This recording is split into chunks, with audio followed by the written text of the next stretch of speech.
Hinalay ng kanyang tiyuhin ang isang dalagita sa Quezon City at depensa ng suspect, natukso lang siya. Nasa frontline ng balitang yan si Gio Robles. Hinarang ng mga pulis ang rider na yan sa isang bahagi ng Barangay Culyat sa Quezon City kagabi. Pinadapa siya sa kapinusasan at dinala sa presinto. Suspect pala siya sa pangahalay sa 13 anyos na babae na pamangkin niya. Ayon sa Quezon City Police, kinupkup ng suspect ang dalagita galing Iligan City nitong Setyembre para pag-aralin.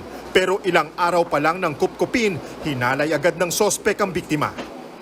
Kinuwento niya sa mga kaklase niya.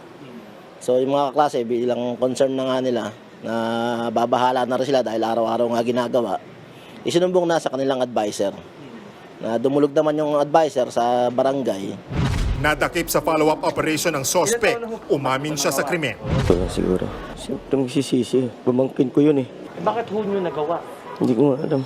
Tawad. Mahaharap ang suspect sa reklamong statutory rape. Nasa kustodiya naman ng QC Social Services Development Department ang biktima. Nakikipag-ugnayan na rin sila sa iba pa niyang kaanak. Nagbabalita mula sa frontline, Gio Robles, News 5. Mga kapatid, Julius Babaw po. Huwag maging huli at maging una sa lahat ng balitaan. Para sa tuloy-tuloy na talakayan sa Frontline, mag-follow at mag-subscribe sa social media pages ng News 5.